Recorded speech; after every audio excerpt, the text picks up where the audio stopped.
In this video, I'm going to show you how to add a family to Revit. Now to do this, first you want to open your project, then you want to go to the top over here and you want to click on Insert.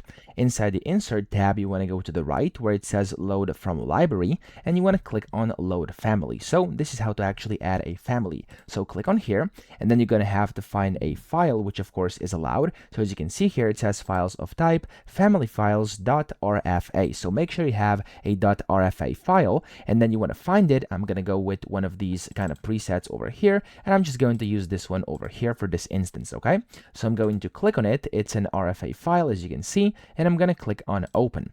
Now whenever you do this, it's going to actually load in and add your family to Revit. Okay, and once loaded, how you place the family depends on its category. So it could be components or system families, and of course if it's components, you can go to the architecture or structure tab, which is of course up here up top, and basically you'll be able to choose the family from the properties drop down. So of course that's one way to do it, but then if you actually have system families, like for example doors or windows, you'll have to select the corresponding tool, like the door tool, from the architecture tab over here, and then you have to pick the loaded family from the type selector drop down. Okay, so of course it depends on how you basically loaded this or what exactly you loaded in here. So that's essentially how to add family to Revit. I hope this video helped you out. If it did, please subscribe to the channel and help me out as well.